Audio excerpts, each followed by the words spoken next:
வணக்கம் நேயர்களே. King makers IAS academy we teach you reach தேர்தல் திருவிழா சிறப்பு தொகுப்புக்கு உங்களை வரவேற்கிறோம். இன்னைக்கு நம்ம நிகழ்ச்சியில் என்னோட சலீம் இணைஞ்சிருக்காரு. சலீம், வழக்கம் போல பரபரப்புக்கு கொஞ்சம் கூட பஞ்சமில்லை. அதுவும் இன்னைக்கு நொடிக்கு நொடி நம்மளுக்கு அப்டேட்ஸ் தான் இருந்துச்சு. ஸோ இன்னைக்கு தேர்தல் களத்தை அலங்கரித்த விஷயங்கள்லாம் என்னென்ன, ரொம்ப இன்னைக்கு முக்கியமான தேர்தல் நகர்வுகள்லாம் என்னென்ன அப்படிங்கிறத அரசியல் அப்டேட் பகுதியில் பார்த்துடலாமா? எஸ் காயத்ரி.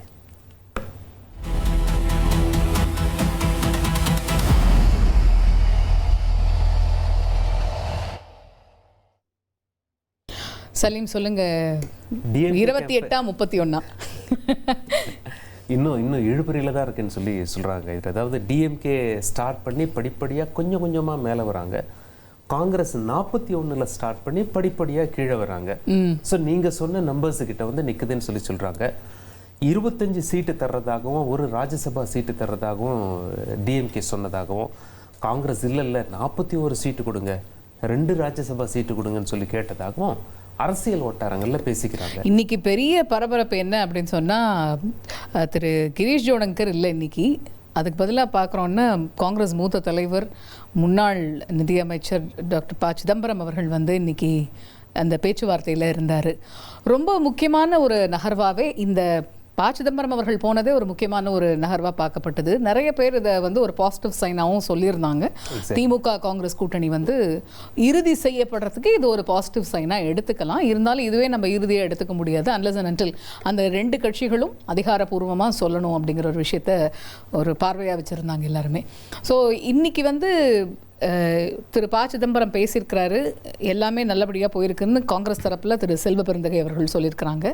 ஆனால் இப்போ என்ன ஆயிடுச்சுன்னா, முதலமைச்சர் மு க ஸ்டாலின் அவங்களால என்ன பண்ண முடியும், பெஸ்ட்டாக நாங்கள் என்ன செய்வோங்கிறத சொல்லிட்டாங்க. ஸோ இது இப்போ டிசைட் பண்ண வேண்டியது காங்கிரஸ் தான் அப்படின்னு சொல்லியிருக்கிறாங்க. எக்ஸாக்ட்லி காயத்ரி. இப்போ ஏற்கனவே திரு கிரீஷ் அவர்களை அனுப்பி வச்சாங்க, டாக்ஸ் எல்லாம் நல்லபடியாக முடிச்சுட்டு ஃபைனல் பண்ணுங்க அப்படின்னு சொல்லிட்டு. ஆனால் சலசலப்பு சர்ச்சை தான் உச்சகட்டத்துக்கு போயிடுச்சு. ஆமாம். எந்த அளவு அப்படின்னா, பர்த்டே விஷயில் தமிழ்நாடு முதலமைச்சருக்கு ராகுல் காந்தி விஷ் பண்ணும்போது நேற்று நம்ம ஷோவில் சொல்லியிருந்தோம், பிரதர்னே போடல, அதுக்கு முந்தின வருஷம் ராகுல் காந்தி போட்டிருந்தாரு. ஸ்டாலின் அவர்கள் திரும்பி அவருக்கு விஷ் பண்ணும் போதும் பிரதர்னு விஷ் பண்ணல, தேங்க்யூ ஃபார் யுவர் விஷஸ் அப்படின்னு சொல்லி போட்டு முடிச்சிட்டாரு. இதை கரெக்டாக அண்ணாமலை கேட்ச் பண்ணிட்டாரு. ஆமாம், why bro no bro exactly. Annamalai போடும்போது அப்படிலாம் போட்டிருந்தாரு. ஸோ அந்த கட்டத்தில் தான் இப்போ திரு கிரீஷுக்கு பதிலாக திரு ப சிதம்பரம் அவர்கள் உள்ள வந்திருக்காரு. இல்லை, ஃபர்ஸ்ட் இன்னைக்கு காலையில் இந்த பிளேஸ் ஆஃப் கிரீஷ் திரு சிதம்பரம் அவர்கள் வரார் அப்படிங்கும் போதே தமிழக அரசியல் வட்டாரத்தில் அது ஒரு பெரிய பரபரப்பாக தான் இருந்தது. இவரே இப்போ களத்தில் இறங்குறார் அப்படிங்கும்போது அடுத்த கட்டமாக இது இறுதி அத்தியாயத்தை நோக்கி நகருது, என்னங்கிறத இறுதி செஞ்சிருவாங்க அப்படிங்கிற மாதிரி தான். இன்னைக்கு இரவு இல்லைன்னா மாலை தெரியும் அப்படின்னு சொன்னாங்க. நம்ம ஷோ முடியறதுக்குள்ள ஏதாவது ஒரு அப்டேட் வருமா அப்படிங்கிறத நம்மளும் வெயிட் பண்ணி தான் பார்த்தாகணும். எக்ஸாக்ட்லி காயத்ரி. இப்போ இதுக்கு நடுவில் என்ன பண்ணுறாங்க அப்படின்னா, இப்போ திமுக அமைச்சர் நிறைய பேர் அங்கங்கே பேட்டி கொடுக்குறாங்க. பேட்டி கொடுக்கும்போது அவங்களும் அவங்களுடைய ஆதங்கத்தை பதிவு பண்ணுறாங்க. குறிப்பாக திரு ரகுபதி அவர்கள் ரொம்ப ஸ்ட்ராங்காகவே பதிவு பண்ணியிருக்கார். அவர் என்ன சொல்லியிருக்கார் அப்படின்னா, எங்களுடைய உதவி இல்லாமல் காங்கிரஸ் சட்டசபைக்குள்ளேயே வர முடியாதுங்க அப்படின்னு பேசியிருக்காரு. ஏற்கனவே 2 கட்சிகளிலுமே இந்த கூட்டணி பற்றி எதுவும் பேச வேண்டாம் அப்படிங்கிறது கட்சி தலைமை அறிவுறுத்தி இருக்கக்கூடிய ஒரு விஷயமா இருக்கு. காங்கிரஸில் நடுவில் நிறையா பேர் பேசிக்கிட்டு இருந்தாங்க. இப்போ அந்த பேச்சுக்கள்லாம் கொஞ்சம் கொஞ்சமாக அடங்கி இருக்கக்கூடிய சூழலில் இப்பொழுது அமைச்சர் இந்த பேச்சை பேசியிருக்கிறாரு. ஸோ இது அடுத்த கட்டமாக எப்படி போகணும், ஏன்னா இப்போ காங்கிரஸ் கட்சி தான் முடிவு செய்யணும்னு சொல்லிட்டாங்க. இந்த மாதிரி ஒரு பேச்சுக்கள் வரும்போது அவங்க இதெல்லாம் கன்சிடர் பண்ணுவாங்களா, இல்லை நம்மளுடைய இலக்கு ஒன்று தான் அப்படிங்கிற இலக்கை நோக்கி நகர போகிறாங்களா அப்படிங்கிறத நம்ம பொறுத்திருந்து பார்க்கணும். திரு ரகுபதி என்ன பேசினாருங்கிறதையும் பார்த்துக்கலாம். ஷூர் காயத்ரி. ஏடிஎம்கேல கூட்டணி பேச்சுவார்த்தைகள் அவங்க கொஞ்சம் கட்சி தான், அவங்க பேச்சுவார்த்தையை ஆரம்பிச்சு இன்னும் எதுவுமே தொடல. பாஜகவுக்கும் ஏடிஎம்கேக்குமே எத்தனைங்கிற முடிவுக்கு அவங்க வரல. இதுல இவங்க யாரு மேஜர் பார்ட்னர் யார் மைனர் பார்ட்னர்ங்கிற முடிவும் அங்க வரல. அப்படி இருக்கிற நீங்க அவங்களையும் இவங்களையும் அது இடியாப்பா சிக்கல், அதையே எங்களோட சேர்த்து கொண்டு வர்றீங்க. எங்களை பொறுத்த வரைக்கும் நாங்க சுமூகமா தான் பேசுவோம். யாரையும் நிச்சயமாக எங்களுடைய தலைவர் சரியான பாதையில் தான் இந்த கூட்டணியை கொண்டு செல்வார். தொடர்ச்சியா தாவேகாவோட கூட்டணிக்கு திரைமறைவுல பேச்சுவார்த்தை நடத்திட்டு இருக்கா காங்கிரஸ்? திரைமறைவுல பேச்சுவார்த்தை நடக்குது. அது இதுல எல்லாமே அவங்க கப்சாவா கிளப்பி விட்டுட்டு இருக்க ஒரு விஷயங்கள் தான் தவிர வேற ஒன்றும் கிடையாது. எங்களை பொறுத்த வரைக்கும் தெளிவா இருக்கும், இது அரசியல் கட்சி. இங்க வந்து அரசியல் அந்தஸ்து கிடைக்கும் என்பது காங்கிரஸ் தலைமைக்கு தெரியும். அதனால அவங்க அரசியல் அந்தஸ்தை இழக்க விரும்ப மாட்டாங்க. தமிழ்நாட்டில் வந்து திராவிட முன்னேற்ற கழகத்தோடு கூட்டணி வைத்தால்தான் சட்டமன்றத்துக்குள்ள அவங்க வர முடியுங்கிறது அவங்களுக்கு நல்லா தெரியும். அவங்க தோழர்கள் சொல்றது வந்து காங்கிரஸோட வேல்யூ வந்து காவேக்கா புரிஞ்சிருக்காங்க, விஜய் புரிஞ்சிருக்காரு. ஆனா திமுக புரிஞ்சுக்காங்க. விஜய் கிட்ட யாரும் வரல, அதனால வேல்யூவை புரிஞ்சிருக்கா, அவ்வளவுதான். ஆள் இல்லாத வீட்டுல போய் என்ன வேணாலும் கொண்டாடலாம், அதை பத்தி இல்லை. ஆள் இல்லாத வீடு அது. சலீம், இப்போ டிஎம்கே காங்கிரஸ் கூட்டணி பொறுத்த வரைக்கும் இந்த வாட்டி பெரிய ரோல் ப்ளே பண்ணக்கூடிய ஒரு விஷயம் நம்பர்ஸ் தான். இப்போ ஆரம்பத்தில் வந்து இந்த ஆட்சியில் பங்குங்கிற ஒரு விஷயம் இருந்தது, ஆனால் போக போக அந்த ஒரு அப்படியே மறைஞ்சு போச்சு. ஆனால் இப்போ வரைக்கும் பெரிய ரோல் ப்ளே பண்ணிட்டு இருக்கக்கூடியது நம்பர்ஸ் தான். இப்போ நம்ம இன்னைக்கு காலையிலேருந்து நம்ம நிறைய மூத்த பத்திரிகையாளர்கள், அரசியல் விமர்சகர்கள் இவங்ககிட்ட பேசும்போது கூட numbers is playing an important role அப்படின்னு சொல்லியிருந்தாங்க. இன்னொன்று நம்ம ஒரு கேள்வியும் நம்ம கேட்டிருந்தோம், இந்த மாதிரி டிஎம்கே அஃபோர்ட் பண்ண முடியுமா, காங்கிரஸ் வந்து ஒரு வேளை வேற ஏதாவது ஒரு முடிவு எடுத்தாங்கன்னா அது டிஎம்கேக்கு அஃபோர்ட் பண்ணக்கூடிய ஒரு முடிவாக தான் இருக்குமா அப்படின்னு கேட்டிருந்தோம். ஸோ இப்போ என்னன்னா ரெண்டு கட்சிகளுக்குமே இது ஒரு முக்கியத்துவம் வாய்ந்த ஒரு கட்டத்தில் தான் நிற்கிறாங்க அப்படிங்கிறது தான் உங்களுடைய பார்வைகளாக இருக்கு. கணக்கும் அப்படிதான் இருக்கு, கூட்டணி கணக்கும். ஸோ இந்த ஒரு விஷயமும் இருந்தது, எழுப்பப்பட்டது. இப்போ 25 இடங்கள் தான் கடந்த முறை அப்படிங்கும்போது அதே 25 இடங்கள் தான் இப்பயும் வாங்குறாங்க காங்கிரஸ்லன்னா தேர்தல் அரசியலை பொறுத்த வரைக்கும் ஒரு பெரிய முன்னேற்றம் காங்கிரஸ் கட்சிக்கு இதனால இருக்குமா அப்படிங்கிற ஒரு கேள்வியும் இருக்கு. ஆனால் சொல்லக்கூடிய ஒரு விஷயம் என்னன்னா, அவங்க திமுகவோட இருக்கும்போது அவங்க சட்டமன்றத்துக்குள்ள நுழையறதுக்கான எண்ணிக்கை ஜாஸ்தி அப்படிங்கிற ஒரு விஷயமும் இருக்கு. ஆனா யதார்த்தமா ஒரு அரசியல் கட்சி தன்னுடைய சட்டமன்ற உறுப்பினர்கள் எண்ணிக்கை தான் ஜாஸ்தி ஆகணுங்கிற ஒரு ஸ்டாண்ட் எடுப்பாங்க. அப்படி எடுக்கும்போது அவங்க அதிக தொகுதிகளை தான் கோர முடியுங்கிற ஒரு பாயிண்ட் இருக்கு. ஆனா டிஎம்கே சைடில் இதுக்கு முன்னாடி காங்கிரஸ் பெர்ஃபார்ம் பண்ணதை வச்சு அவங்க இதை கொடுக்குறாங்க அப்படிங்கும்போது அந்த கணக்கு எப்படி மாறப்போகுது அப்படிங்கிறது தெரியல. எஸ் காயத்ரி, இப்போ திமுக வந்து 28 வரைக்கும் அங்கே ஓகே சொல்லியிருக்கிறதா செய்தியாளர்கள் மத்தியில் தகவல்லாம் வருது. பட் காங்கிரஸ் அட்லீஸ்ட் 30 வரைக்கும் திமுக வந்துட்டாங்கன்னா அங்கே அப்படியே ஃபைனலைஸ் பண்ணிடலாம், 30 சீட்ஸ் ஒரு ராஜ்யசபா வாங்கிக்கலாம் அப்படின்னு சொல்லி பேசுகிறதாகவும் சொல்லுது. நம்ம செய்தியாளர் ரமேஷ் அந்த தகவல்களோடு தயாராக இருக்காரு. அவர் என்ன சொல்கிறாருன்னு பார்த்துடலாமா? திமுக கூட்டணியில் காங்கிரஸ் கட்சிக்கு எத்தனை தொகுதி அப்படிங்கிற எண்ணிக்கையை உறுதிப்படுத்துறதுல இன்னும் ஒரு தாமதம் நீடிக்கிறத பார்க்க முடிகிறது. இந்த நிலையில் இன்றைக்கு முதலமைச்சர் மு.க. ஸ்டாலினை காங்கிரஸ் கட்சியின் மூத்த தலைவர் முன்னாள் மத்திய அமைச்சர் ப. சிதம்பரம் ஆழ்வார்பேட்டை இல்லத்தில் சந்தித்து பேசியிருந்தார். இந்த சந்திப்பின் போது காங்கிரஸ் மாநில தலைவர் செல்வ பெருந்தகை, திமுக எம்பி கனிமொழி உள்ளிட்டோரும் உடன் இருந்தாங்க. காங்கிரஸ் கட்சியை பொறுத்த வரைக்கும் முதல்ல திமுக கூட்டணியில் எங்களுக்கு 41 தொகுதி வேணும், 2 ராஜ்யசபா சீட் வேணும் அப்படிங்கிற ஒரு கோரிக்கையை முன் வச்சிருந்தாங்க. ஆனால் அந்த தொகுதியுடைய எண்ணிக்கையை அதுக்கப்புறம் குறைச்சிக்கிட்டு குறைந்தது 35 தொகுதி ப்ளஸ் 2 ராஜ்யசபா சீட் அப்படிங்கிறது காங்கிரஸ் கட்சியினுடைய எதிர்பார்ப்பாக இருந்தது. இதே நிலைப்பாட்டோட இன்றைக்கு முதலமைச்சர் மு.க. ஸ்டாலினை ஆழ்வார்பேட்டை இல்லத்தில் சந்தித்து பேசினாங்க. 1 மணி நேரம் 10 நிமிடம் ஒரு பெரிய ஆலோசனை முதலமைச்சருடைய இல்லத்தில் நடைபெற்றதை பார்க்க முடிந்தது. திமுக தரப்பில் காங்கிரஸ் கட்சிக்கு 25 தொகுதி ப்ளஸ் ஒரு ராஜ்யசபா சீட் கொடுக்கறதுக்கு முன் வந்தாங்க. ஆனால் இந்த பேச்சுவார்த்தையில் தொகுதி எண்ணிக்கையை உறுதி செய்கிறதுல தொடர்ந்து தாமதம் நீடித்து வந்த நிலையில் இன்றைக்கு திமுக தரப்பில் காங்கிரஸ் கட்சிக்கு 28 தொகுதிகள் வரை ஒதுக்குவதற்கு முன் வந்திருப்பதாகவும் ஒரு ராஜ்யசபா சீட் கொடுப்பதற்கு முன் வந்திருப்பதாகவும் தகவல் வெளியாகி இருக்கிறது. ஆனால் காங்கிரஸ் தரப்பில் 35 அப்படிங்கிற எண்ணிக்கையிலிருந்து 31 தொகுதி எங்களுக்கு வேணும் அப்படிங்கிற எண்ணிக்கைக்கு வந்திருக்கிறதா தகவல் தெரிவிக்கப்பட்டிருக்கு. அதனால இன்றைக்கு நடைபெற்ற இந்த பேச்சுவார்த்தையில் ஒரு சுமூக முடிவு அப்படிங்கிறது எட்டப்படலை. முதலமைச்சருடனான சந்திப்புக்கு பிறகு ப. சிதம்பரமும் செல்வ பெருந்தகையும் நாங்கள் எங்கள் தேசிய தலைமையோடு ஆலோசிச்சுட்டு உங்களுக்கு பதில் சொல்கிறோம் அப்படின்னு சொல்லியிருக்கிறாங்க. அதனால் காங்கிரஸ் கட்சியின் தேசிய தலைமை என்ன முடிவை அறிவிக்கிறதோ அதை பொறுத்து தமிழ்நாடு காங்கிரஸ் கமிட்டியிலிருந்து திமுகவோட பேச்சுவார்த்தை நடத்துறதுக்கு முடிவு பண்ணியிருக்கிறாங்க. திமுக காங்கிரஸ் கூட்டணி தொடருமா அல்லது கூட்டணியில் அடுத்த கட்ட நகர்வு என்ன அப்படிங்கிறதெல்லாம் தேசிய தலைமையின் முடிவை பொறுத்தே இருக்கும் அப்படின்னு காங்கிரஸ் வட்டாரத்தில் சொல்லப்படுது. மற்றொரு பக்கம் இந்த பேச்சுவார்த்தை முடிந்திருக்கக்கூடிய நிலையில் ராஜ்யசபா வேட்பாளருக்கான தேர்தல் அப்படிங்கிறது மார்ச் 16ஆம் தேதி நடைபெற போகுது. மார்ச் 5ஆம் தேதிக்குள்ள வேட்பாளர்கள் வேட்புமனுவை தாக்கல் பண்ணணும். திமுக கிட்ட 4 சீட் இருக்குது, அதில் ஒரு சீட் தேமுதிகவுக்கு அப்படின்னு திமுக முடிவு பண்ணியிருக்கிறாங்க. மீதி 3 சீட்டில் காங்கிரஸ் கட்சிக்கு ஒரு இடம் கொடுக்க கொடுக்கறதுக்கு திமுக முடிவு பண்ணியிருக்காங்க. ஆனால் காங்கிரஸ் கட்சி எத்தனை தொகுதி சட்டமன்ற தேர்தலில் அப்படிங்கிற எண்ணிக்கையை உறுதிப்படுத்தாமல் இருக்கிறதுனால இப்போ வரைக்கும் அந்த ராஜ்யசபா சீட் திமுக வந்து காங்கிரஸுக்கு கொடுக்கறத அதிகாரப்பூர்வமாக அறிவிக்கிறதுல தாமதம் ஏற்படுது. இன்றைக்கு இரவுக்குள்ள திமுகவினுடைய வேட்பாளர் பட்டியலை அறிவிப்பதற்கான திட்டமிடல் என்பது இருக்குது. அதனால் காங்கிரஸ் கட்சியின் தேசிய முடிவுக்காக திமுக காத்திருக்கிறாங்க. காங்கிரஸ் கட்சி முடிவை சொல்லிட்டாங்கன்னா திமுக சார்பில் ராஜ்யசபா வேட்பாளராக 3 பேர் களமிறக்கப்படலாம் அல்லது 2 பேர் களமிறக்கப்படலாம் அப்படிங்கிற ஒரு தகவல் வெளியாகி இருக்கிறது. இப்படி தான் இந்த திமுக காங்கிரஸ் கூட்டணி நகர்வு அப்படிங்கிறது சென்று கொண்டிருக்கிறது. தேசிய தலைமை என்ன முடிவை அறிவிக்கப் போகிறது, அதற்கு திமுக எந்த மாதிரியான பதிலை கொடுக்க போகிறது அப்படிங்கிறதெல்லாம் நாளை மாலைக்குள்ள தெரிய வரும் அப்படிங்கிறது தான் களத்தில் நமக்கு கிடைக்கக்கூடிய ஒரு தகவலாக இருக்குது.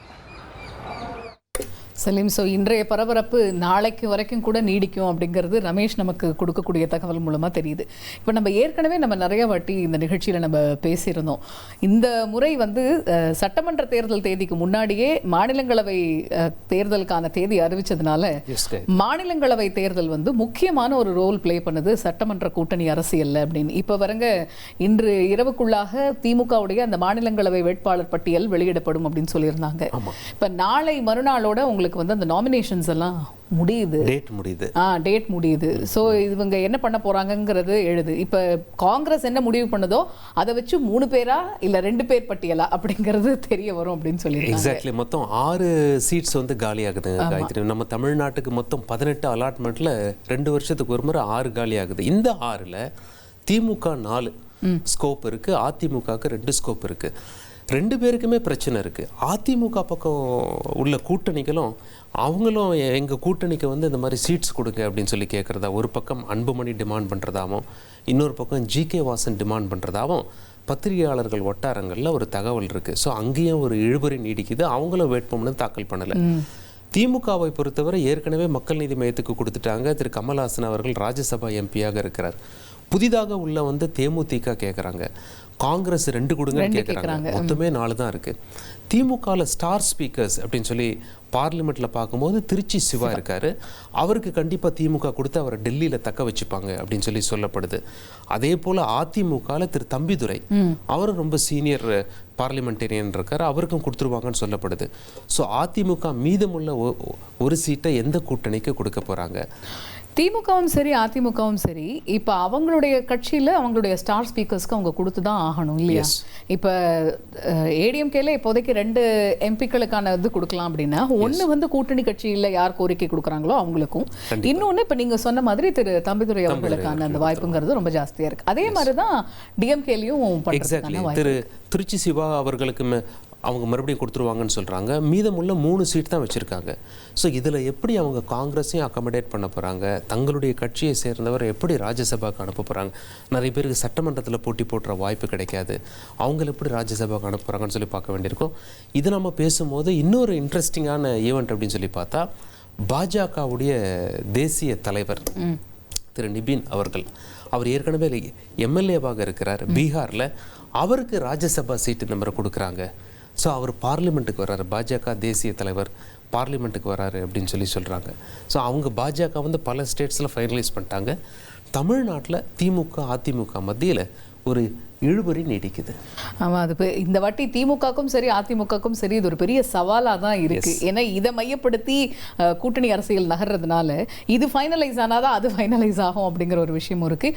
இவங்களுக்கு ஏற்ற மாதிரி இந்த வாட்டி தேர்தல் தேதி அறிவிக்கிறதும் கொஞ்சம் தள்ளி போய்கிட்டே இருக்கிறதுனால இதுவும் சரி இன்னும் கொஞ்சம் காலம் இருக்கு நம்ம பேசலாம் அப்படிங்கிற ஒரு விஷயத்துக்கு கட்சிகளும் தள்ளப்பட்டுறாங்க. இன்னைக்கு செய்தியாளர்கள் சந்திப்பில் கூட திரு செல்வ பெருந்தகை சொல்லியிருந்தாரு, திமுக தரப்புலேருந்து எங்களுக்கு எந்த கெடுவும் விதிக்கலை, நாங்கள் தொடர்ந்து பேச்சுவார்த்தையில் தான் இருக்கோம், இன்னும் தேர்தல் தேதியும் அறிவிக்கலை. அப்படிங்கும் போது பேச்சுவார்த்தைக்கான காலம் இன்னும் இருக்குது.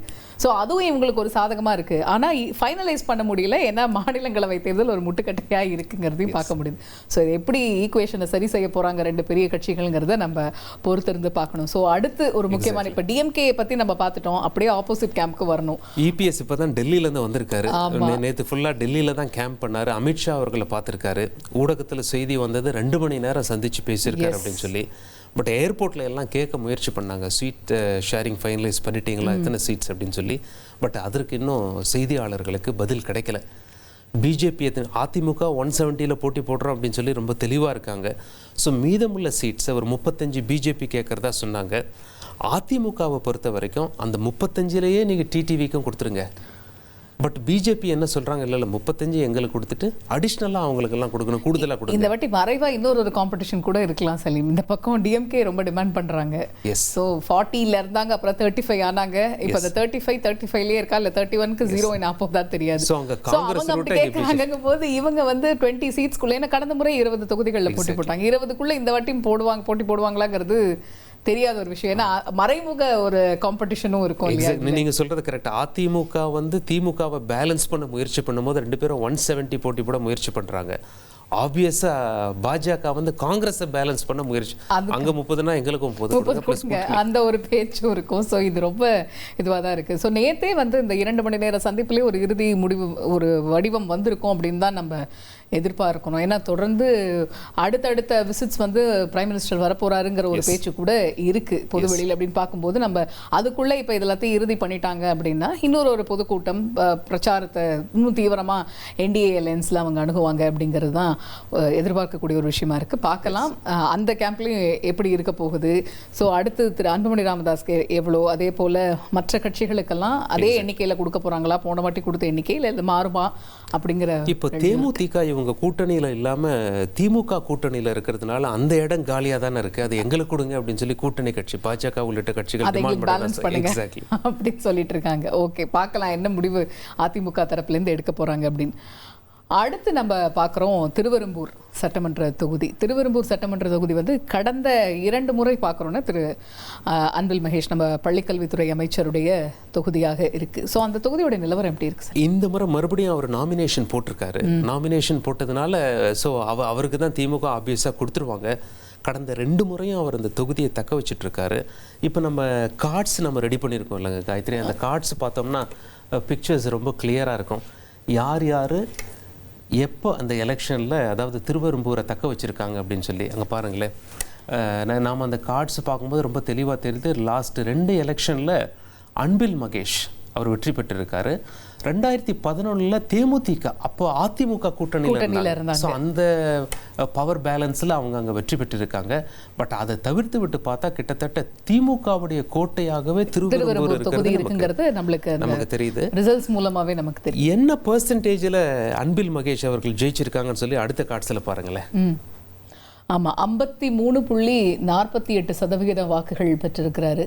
ஸோ கிட்டத்தட்ட அதுக்கு அதே போல் அவரை எதிர்த்து போட்டியிட்ட திரு பி குமார் அதிமுக வேட்பாளர் 55,727 வாக்குகள் பெற்றிருக்கிறார். கிட்டத்தட்ட double the number of votes வந்து அன்பில் மகேஷ் வச்சிருக்காரு. அதனால தான் ரொம்ப மகிழ்ச்சியாக போய் அங்கே வேட்புமனு தாக்கல் பண்ணார். ஆமாம், தன்னுடைய ஸ்ட்ராங் ஒரு இடமா இருக்கக்கூடிய திருவெரும்பூர், அதனால் மீண்டும் அவர் அதே இடத்துல கேட்டிருக்கிறாரு. கண்டிப்பாக அவருக்கு அதே இடத்த திமுக கொடுத்துருவாங்க.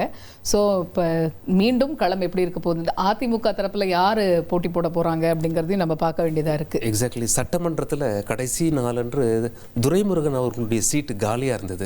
அதில் அன்பில் மகேஷ் போய் உட்காந்துருந்தார். அதுவுமே அப்போ வந்து என்ன இவர் வந்து உட்காந்துருக்காருங்கிற மாதிரி, சிஎம்க்கு பக்கத்து சீட் அது. ஆமாம், அவருக்கு உடல்நிலை சரியில்லை அப்படிங்கிறது, அவர் ஹாஸ்பிட்டலில் ட்ரீட்மெண்ட் எடுத்துகிட்டு இருக்காரு. வழக்கமாக அந்த சீட்டு காலியாக இருக்கும். பட் அன்பில் மகேஷ் வந்து அந்த சீட்டை ஃபில்அப் பண்ணிட்டாரு. ஸோ இப்போ திருவெரும்பூர் தொகுதி இப்பையும் அடுத்து அனல் பறக்க போகுது. ஏன்னா ஒரு ஸ்டார் தொகுதி ஆயிடுச்சு அந்த தொகுதியும். ஸோ எப்படி இருக்கு நிலவரம் அப்படிங்கிறத பார்க்கணும். இப்போதைக்கு நாம் தமிழர் மட்டும்தான் வேட்பாளர் அறிவிச்சிருக்கிறாங்கும் போது மற்ற அதிமுக என்ன பண்ண போறாங்க, தாவேக்கா என்ன பண்ண போறாங்க, அவங்களே இப்போ ஒரு நியூ பிளேயர் இந்த கேம். ஸோ அவங்களும் யாரை களம் இறக்க போறாங்கிறதையும் பார்த்து திருவெரும்பூர் தொகுதி அப்படிங்கிறத நம்ம தெரிஞ்சுக்கலாம். ஸோ நம்ம அடுத்து நம்ம பார்க்குறோம் அப்படின்னா தாவேக்கா நீங்க மென்ஷன் பண்ணீங்க. ஆமா, சோ விஜய் வந்துட்டாங்க. நாளைக்கு தஞ்சாவூர்ல திரு விஜய் அவர்கள் அவருடைய அந்த நிர்வாகிகள் சந்திப்பு நடத்த போறாரு. ஸோ அடுத்தடுத்து அவங்களுடைய பிரச்சார பயணம் எப்படி இருக்கு அப்படிங்கிறதுலையும் கட்சி வந்து மும்முரமா அவங்க ஆலோசனை எல்லாம் தொடர்ந்து நடத்திட்டு தான் வராங்க. அவரும் வீடியோ கான்ஃபரன்சிங் மூலமா கட்சி நிர்வாகிகள் கிட்ட பேசிட்டு இருக்கிறாரு. ஸோ அவங்களுடைய நெக்ஸ்ட் பிளான் என்னவா இருக்கு? ஸோ ஃபர்ஸ்ட் தஞ்சாவூரை பிடிச்சிட்டு தென் தமிழ்நாடு கம்ப்ளீட்டாக ஃபோக்கஸ் பண்ணி பிரச்சாரத்தை முடிச்சிடலாம். ஓகே, எலெக்ஷன் அறிவித்த பிறகு மெயின் நம்ம சென்னை சிட்டி மாதிரியான இடத்துல திமுகவுடைய கோட்டையாக பார்க்கப்படுது சென்னை சிட்டி. அதிமுக இங்கே பிரேக் த்ரூ பண்ணுறதுக்கே பெரிய சவாலாக ஃபீல் பண்ணுவாங்க. சென்னையில் வந்து ஒரு பெரிய இடம் பிடிக்கணும் அப்படிங்கிறது. ஸோ திமுக ஒரு கோட்டையாக வச்சுட்டு இருக்க சென்னைக்கு நாம் வருவோம். பட் அதுக்கு முன்னாடி தென் தமிழ்நாடெல்லாம் கம்ப்ளீட்டாக முடிச்சுட்டு வட தமிழ்நாட்டுக்கு வரும்போது நம்ம சென்னையெல்லாம் பார்த்துக்கலாங்கிற மாதிரி ஒரு ஐடியாவில் இருக்கிறதா சொல்லப்படுது. அந்த தென் தமிழ்நாடுல அவங்க என்னன்னைக்கு அந்த மக்கள் சந்திப்போ இல்லை நிர்வாகிகள் சந்திப்போ பண்ண போகிறாங்கிற டேட்ஸ் எப்போ அனௌன்ஸ் பண்ணுவாங்க? டென்டேட்டிவாக அவங்க ஒரு முடிவு பண்ணி வச்சிருக்கிறதா சொல்கிறாங்க. ஸோ ஆஸ் ஈவென்ட்ஸ் அன்ஃபோல்ட்ஸ் அந்த மாதிரி அவங்க நம்ம போகும்போது பார்த்துக்கலாம். கொஞ்சம் கிட்டத்தில் அந்த டேட்ஸ் எல்லாம் போட்டுக்கலாம். ஸோ இப்போதைக்கு தஞ்சாவூரில் நடக்கக்கூடிய கூட்டம் மட்டும் உறுதிப்படுத்தப்பட்ட கூட்டம். நாளைக்கு இந்த நேரம் முடிஞ்சிருக்கும் அந்த கூட்டம். மதியம் ஒரு 10லேருந்து 12 மணிக்குள்ளே அது கூட்டம் நடக்கும்னு எதிர்பார்க்கப்படுது. ஸோ அவருடைய சுற்றுப்பயணம் அப்படிங்கிறதுக்கான ஒரு தகவலும் வெளியாகி இருக்குது. அவங்க எப்படி அதை பிளான் பண்ணுறாங்க அப்படிங்கிறதையும் பார்க்கலாம். ஸோ இன்னைக்கான முக்கியமான அரசியல் நிகழ்வுகள் எல்லாத்தையுமே நம்ம பார்த்துட்டோம். எதுவுமே மிஸ் பண்ணல நம்ம நினைக்கிறேன். காயத்ரி, நம்ம டெய்லி எலெக்ஷன் ஹிஸ்ட்ரி பார்க்குறோம். ரொம்ப சுவாரஸ்யமானது அந்த தேர்தல் வரலாறு. இன்னைக்கு என்ன பார்க்க போகிறோம்? இன்னைக்கு 1989 காலகட்டத்தில் நடந்த ஒரு முக்கியமான விஷயம். தமிழகத்தை பொறுத்த வரைக்கும் ஆட்சியை பிடிச்சே ஆகணும் அப்படின்னு காங்கிரஸ் ஒரு பக்கம் முயன்றுட்டு இருக்கிறாங்க. அந்த கட்சியினுடைய நம்பிக்கையை திமுக சுக்கு நூறாக்குறாங்க. அப்போ பிரதமராக இருந்த ராஜீவ்காந்திக்கு அதிர்ச்சியை கொடுத்தது 1989 சட்டப்பேரவை தேர்தல். ஸோ அந்த தேர்தலில் என்ன கள நிலவரம் இருந்திருக்கு அப்படிங்கிற அந்த வரலாற்றை நம்ம திரும்பி பார்க்கலாம். Very nice Gayathri. பார்த்துருவோம்.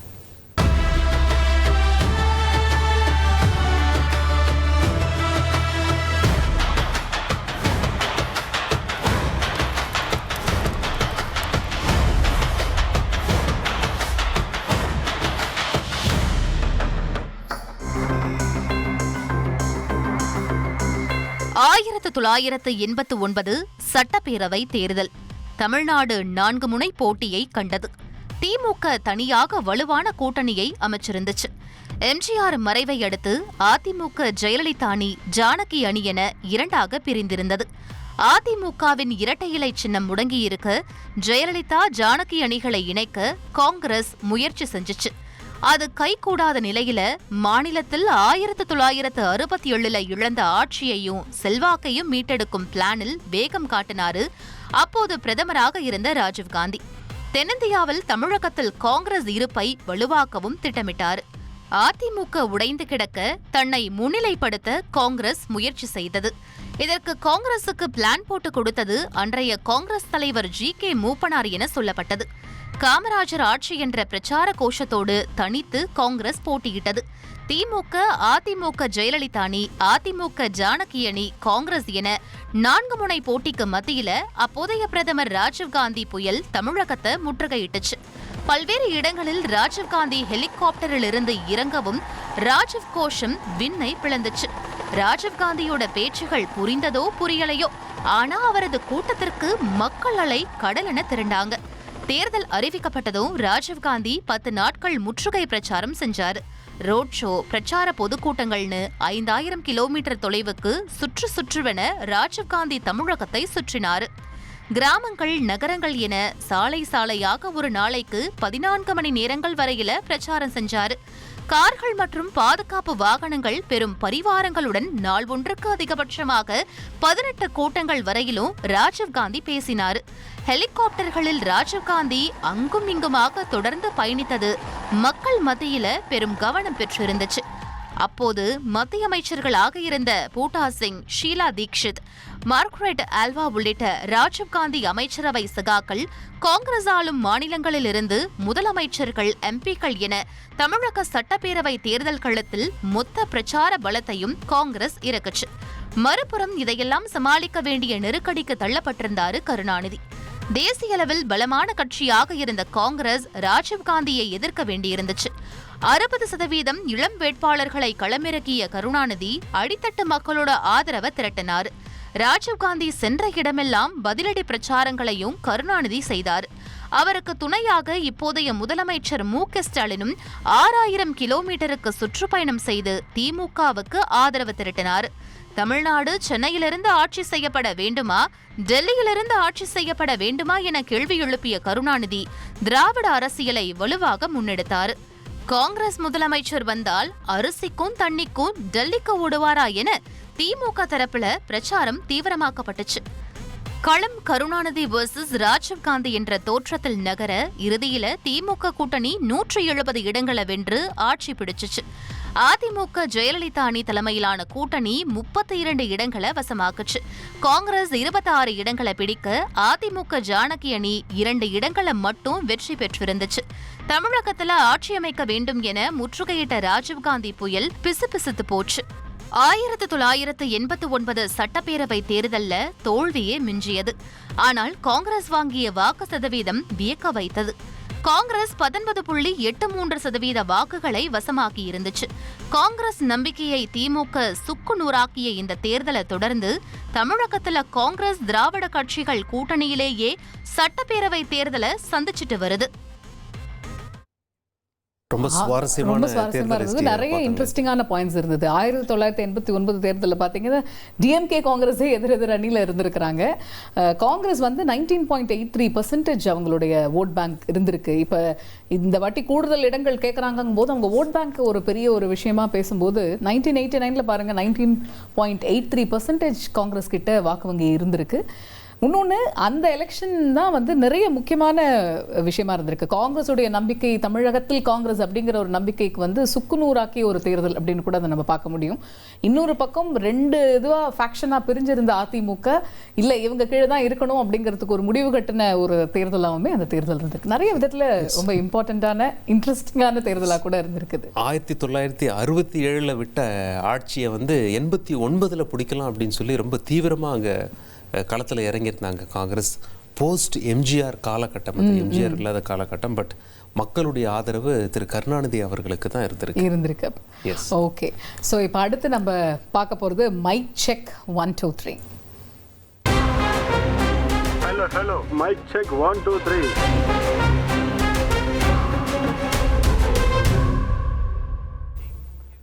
வேலூரில் செய்தியாளர்களிடம் திரு டிகேஎஸ் இளங்கோவன் அவர்கள் பேசியிருக்காருங்க காயத்ரி. அதாவது திமுக செய்தி தொடர்பாளர். ரொம்ப சுவாரஸ்யமாக இருந்தது அந்த ப்ரெஸ் மீட்.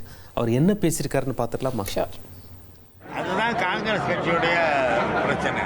அந்த தலைமை யாரோடு இருப்பது என்று முடிவெடுத்து அவர்களுக்கு அங்கே சிக்கலே வந்து அந்த மாதிரியான சிக்கல். ஆனால் இப்பொழுது அவர்கள் பேச்சுவார்த்தைக்கு வந்திருக்கிறார்கள் என்றாலே பழைய நிலைப்பாட்டிலிருந்து தங்களை மாற்றிக்கொண்டிருக்கிறார்கள் என்ற பொருள் இன்று மாலைக்குள் நல்ல செய்தி வரும். நாங்குநேரி விவகாரத்தை குறிப்பிட்டு இதுதான் சட்டம் ஒழுங்கு லட்சணமா அப்படின்னு தாவேக தலைவர் விஜய் அறிக்கை கொடுத்திருக்காரு. இதுதான் சொல்றேனே, அவங்க மணிப்பூரை வந்து கண்டிச்சு பேச சொல்லுங்க. தைரியம் இருந்தா விஜய்க்கு மணிப்பூர்ல வந்து என்ன நடக்குதுங்கிறத பேச சொல்லுங்க. பாஜகவை எதிர்த்து பேசவே பயப்படுவார்கள். அதே போல எடப்பாடி என்ன சொல்லி இருக்கிறாருன்னா, அதே நாங்குநேரி விவகார சம்பவம் வந்து வெட்கக்கேடானது.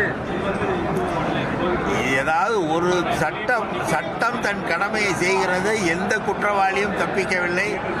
ஜெயலலிதா கொடநாடு வீட்டில் கொள்ளையடித்தவர்கள் அதிமுக காலத்தில், எடப்பாடி முதலமைச்சராக இருந்த காலத்தில் கொள்ளையடித்தவர்கள், கொலை செய்தவர்கள் கூட தப்பித்து விட்டார்கள். ஆனால் இந்த ஆட்சியிலே ஒரு காவல்துறைக்கு ஒரு புகார் வந்தாலும் குற்றவாளிகள் உடனடியாக கைது செய்யப்பட்டு நடவடிக்கை மேற்கொள்ளப்படுகிறது என்பதை பார்த்து கொண்டுதான் நாம் இருக்கிறோம். 2026 சட்டமன்ற தேர்தலில் திமுக எத்தனை சதவீத இளைஞர்களுக்கு வாய்ப்பு கொடுக்கும்? அதெல்லாம் அவங்க தகுதிகளை எல்லாம் பார்த்து இப்பதான் வேட்புமனுக்கள்லாம் கேட்டிருக்கிறோம். அதன் அடிப்படையில் இன்னொரு பேச்சு பரவிட்டு வருது, மூத்த அமைச்சர்களுக்கு ஓய்வு கொடுத்துருக்கு, இளைஞர்களுக்கு வாய்ப்பு அளிக்கப்பட்டு. அதாவது ஒன்று சொல்றேன், இதெல்லாம் வந்து எங்க கட்சி தலைமை சொல்லலை, நீங்க சொல்ற செய்தி.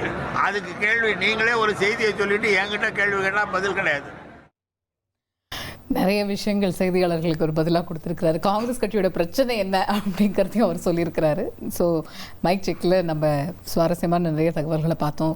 அடுத்து வரப்போகிறது அரசியல் அலப்பறை. இன்னைக்கு என்ன விஷயத்தை பற்றி அலப்பறை கிளப்பிறக்கிறாங்க அப்படின்னு பார்த்துருவோமா?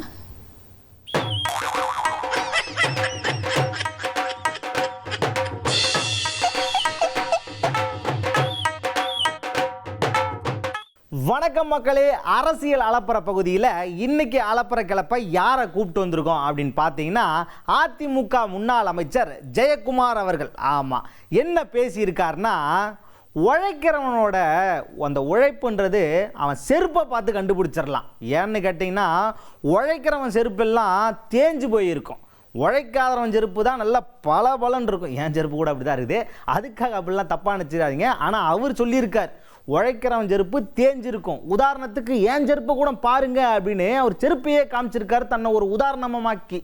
பாருங்க என்ன சொல்லியிருக்காருன்னு உங்களுக்கே புரியும். ஒருத்தர் செருப்பு பார்த்தா கண்டுபிடிச்சிடலாம் இவன் உண்மையிலேயே உழைக்கிறானா இல்லையான்றத. உழைக்காதவங்க செருப்பு தான் பல பல பல பலன்னு இருக்கும். ஆனால் உழைக்கிறவங்க செருப்பு பாருங்க அந்த லெவலில் இருக்காது. நீங்கள் பார்த்துங்க, நீங்கள் அப்படி வந்து பார்த்தீங்கன்னா மண், சேறு, மழை, வெள்ளம், புயல் இதெல்லாம் வந்து எதிர்கொண்டு கொரோனா காலத்தில் எவ்வளோ எல்லாம் உயிரை காக்கிற அளவுக்கு வந்து பார்த்தீங்கன்னா என் உயிரே போனாலும் பரவாயில்ல, மக்களோட மக்கள் மருந்து கொடுத்தோம்.